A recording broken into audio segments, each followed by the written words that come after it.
Episodio 225. Los 3 días que estuvo esta gran señora en el cenáculo, gozando de los efectos de la gloria, y en el ínterin que se iban templando los resplandores de su redundancia, se ocupó en encendidos y divinos afectos de amor, de agradecimiento y de inefable humildad, que no hay términos ni razones para manifestar lo que de este sacramento he conocido, aunque será muy poco respecto de la verdad. En los mismos ángeles y serafines que la asistían, causó nueva admiración, y con ella conferían entre sí mismos, cuál era mayor maravilla, haber levantado el brazo poderoso del Altísimo a una pura criatura, a tantos favores y grandeza, o el ver que después de hallarse tan levantada y enriquecida de gracia y gloria sobre todas las criaturas, se humillase, reputándose por la más ínfima entre ellas. Con esta admiración conocí que los mismos serafines estaban como suspensos, a nuestro modo de entender, mirando a su reina en las obras que hacía, y hablando unos con otros decían: si los demonios antes de su caída llegaran a conocer este raro ejemplo de humildad, no fuera posible que a vista suya se levantaran en su soberbia. Esta nuestra gran señora es la que sin defecto, sin mengua, no por partes, sino con toda plenitud, llenó los vacíos de la humildad de todas las criaturas. Ella sola ponderó dignamente la majestad y sobreeminente grandeza del Criador, y la poquedad de todo lo creado. Ella es la que sabe cuándo y cómo ha de ser obedecido y venerado, y como lo sabe lo ejecuta. Es posible que entre las espinas que sembró el pecado en los hijos de Adán, produjese la tierra este candidísimo lirio, de tanto agrado para su Creador y fragancia para los mortales, y que del desierto del mundo, yermo de la gracia y todoterreno, se levantase tan divina criatura, tan afluente de las divinas delicias del Todopoderoso. Eternamente sea alabado en su sabiduría y bondad, que formó tal criatura tan ordenada y admirable para santa emulación de nuestra naturaleza, para ejemplo y gloria de la humana. Y tú, bendita entre las mujeres, señalada y escogida entre todas las criaturas, seas bendita, conocida y alabada de todas las generaciones. Goces por toda la eternidad de la excelencia que te dio tu Hijo y nuestro Criador. Tenga en ti su agrado y complacencia por la hermosura de tus obras y prerrogativas. Quede saciada en ellas la inmensa caridad con que desea la justificación de todos los hombres. Tú, por todos, les des satisfacción, y mirándote a ti sola no le pesará haber criado a los demás ingratos. Y si ellos le irritan y desobligan, tú le aplacas y le haces propicio y caricioso. Y no admiramos que tanto favorezca a los hijos de Adán, pues tú, Señora y Reina nuestra, vives con ellos y son de tu pueblo. Con estas alabanzas y otros muchos cánticos que hacían los santos ángeles, celebraron la humildad y obras de María Santísima, después que descendió del cielo. Y en algunos de estos loores alternó ella con sus respuestas. Antes que la dejasen en el cenáculo, los que volvieron al cielo, después de haberla acompañado y pasado los 3 días que estuvo en él, sabiendo solo San Juan Evangelista los resplandores que la cercaban, conoció que ya era tiempo de tratar y conversar con los fieles. Hízolo así y miró a los apóstoles y discípulos con gran ternura como piadosa madre. Y acompañándolos en la oración que hacía, los ofreció con lágrimas a su Hijo Santísimo, y pidió por ellos, y por todos los que en los futuros siglos habían de recibir la santa fe católica y la gracia. Y desde aquel día, sin omitir alguno de los que vivió en la Santa Iglesia, pidió también al Señor que acelerase los tiempos en que se habían de celebrar en ella las festividades de sus misterios, como en el cielo se le había manifestado de nuevo. Pidió también que su Majestad enviase al mundo los varones de levantada y señalada santidad para la conversión de los pecadores, de que tenía la misma ciencia. Y en estas peticiones era tanto el ardor de la caridad con los hombres, que naturalmente la quitara la vida, y para alentarla y moderar la fuerza de estos anhelos, muchas veces le envió su Hijo Santísimo, uno de los serafines más supremos, que la respondiese, y dijese que se cumplirían sus deseos y peticiones, declarándola el orden que la divina providencia había de guardar en esto para mayor utilidad de los mortales. Con la visión de la divinidad de que gozaba por el modo abstractivo que tengo dicho, era tan inefable el incendio de amor que padecía aquel castísimo y purísimo corazón, que sin comparación excedía a los más inflamados serafines, inmediatos al trono de la divinidad. Y cuando alguna vez descendía un poco de los efectos de esta divina llama, era para mirar la humanidad de su Hijo Santísimo, porque ninguna especie de otras cosas visibles reconocía en su interior, salvo cuando actualmente trataba con los sentidos a las criaturas. Y en esta noticia y memoria de su amado Hijo sentía algún natural cariño de su ausencia, aunque moderado y perfectísimo, como de madre prudentísima. Pero como en el corazón del Hijo correspondía el eco de este amor, dejábase herir de los deseos de su amantísima madre, cumpliéndose a la letra lo que dijo en los cantares. Le hacían volar y le traían a la tierra los ojos con que le miraba su querida madre y esposa.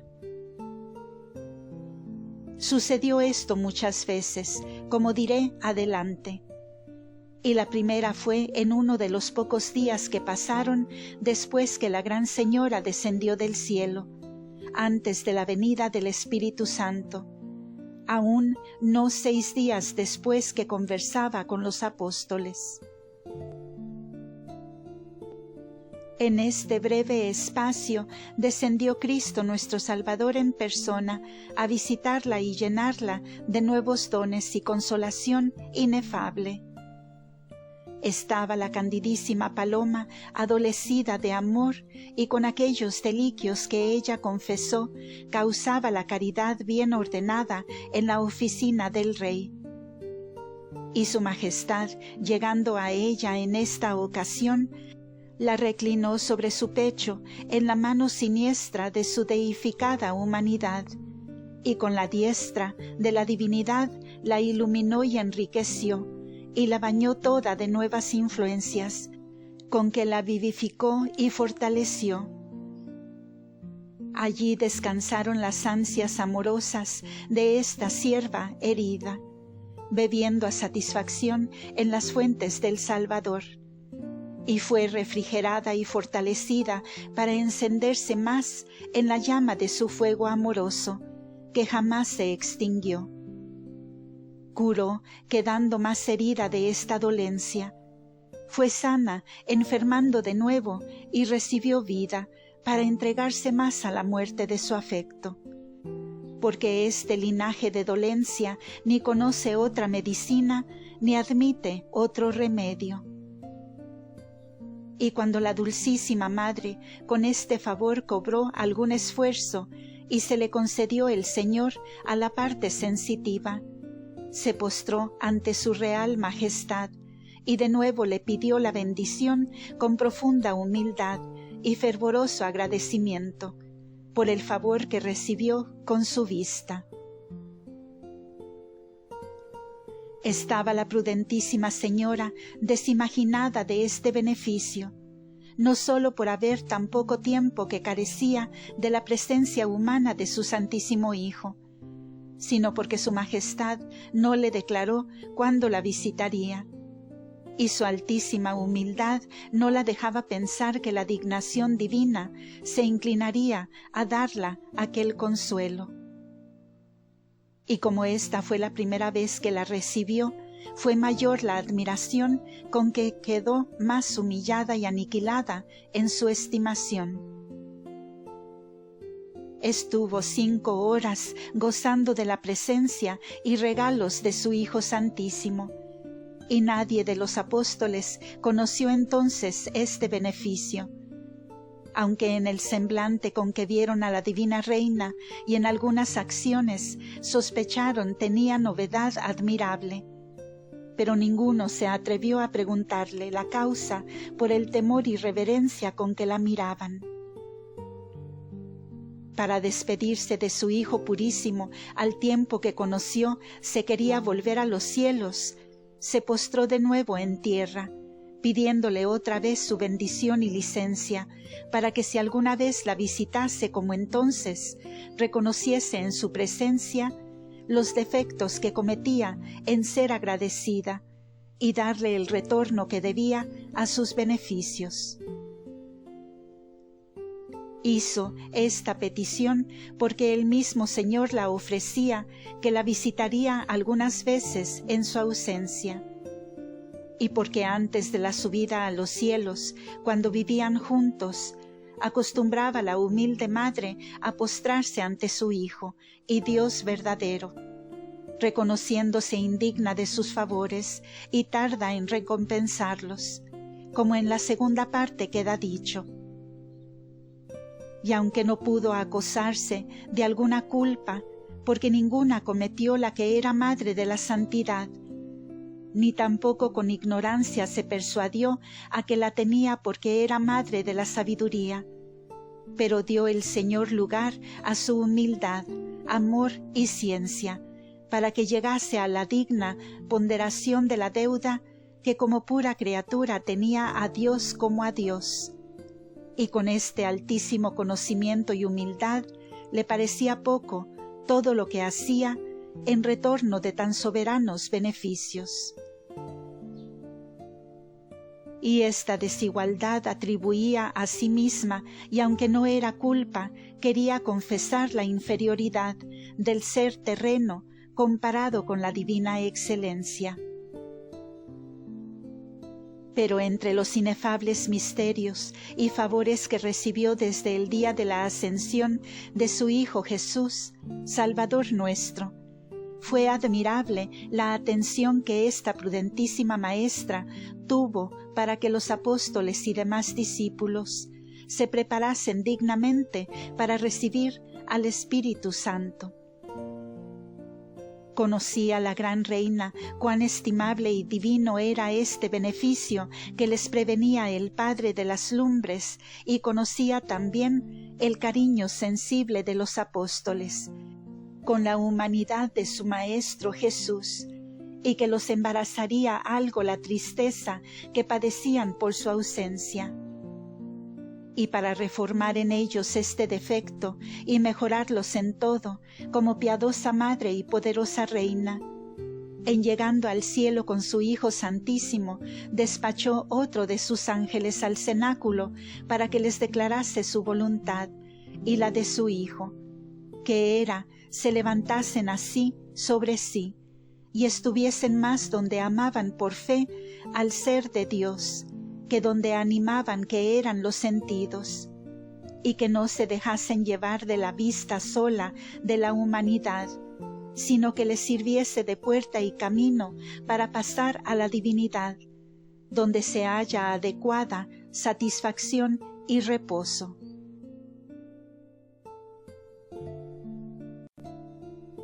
Mandó la divina reina al santo ángel que todo esto les inspirase y dijese a los apóstoles. Y después que la prudentísima señora descendió de las alturas, los consoló en su tristeza y los alentó en el desmayo que tenían.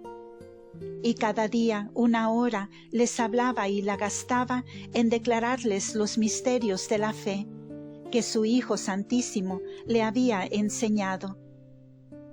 Y no lo hacía en forma de magisterio, sino como confiriéndolo, y les aconsejó hablasen ellos otra hora, confiriendo los avisos y promesas, doctrina y enseñanza de su divino Maestro Jesús, y que otra parte del día rezasen vocalmente el Pater Noster y algunos salmos, y que lo demás gastasen en oración mental.